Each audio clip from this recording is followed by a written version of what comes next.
Smo ning dalan sa Lambingan Falls.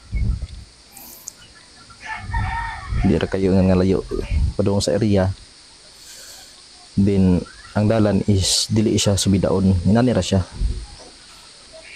Bisag magdala mo kauban ninyo senior, okay ra gihapon kay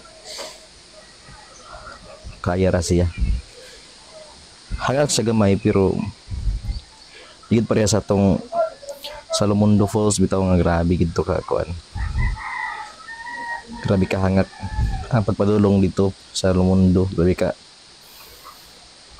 Okay ra kay bada man pero pagbalik na magud bawal siya sanay mga sakit sa heart.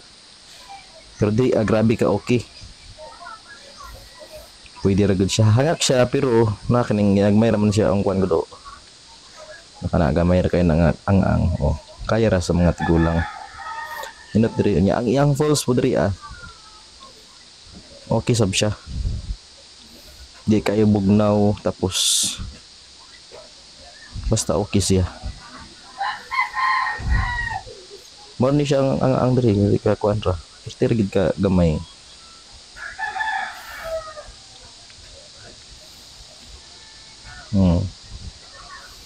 Dol-dol na ko na sa falls gud.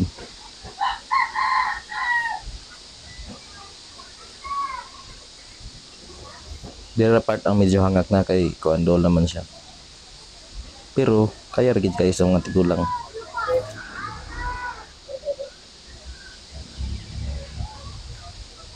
So kung wala mo diri ang location ani is padung ni siya Bulo-Bulo, sakop sa Habunga, Agusan del Norte.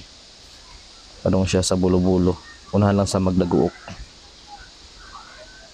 Wala ko kakuan sa address ani kay hindi ko swito kay dari pud.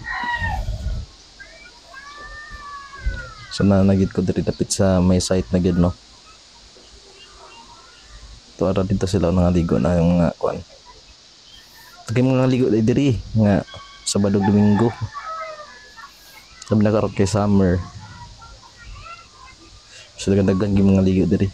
Dito sa entrance gamay ra pag motor pero pag abot na diri sa area grabe man ay kadaghan nga ligo.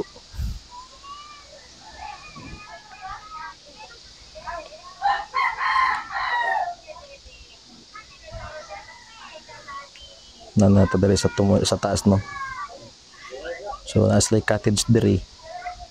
Kining sa taas ang cottage ang bayad diri is 150. Nya sa ubos 150 gihapon tong walay payong.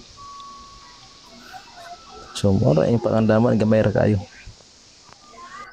150 ra yung andaman. Pangiyot ko pagabot kay medyo hangat tibod kay kuan mo pagsarap maka sidag nga nani. Harapit. Puno gyud ko sa singot. Ang jacket man ko. Ha? Bis na gyud ba ilong gihapon kay naman tananan.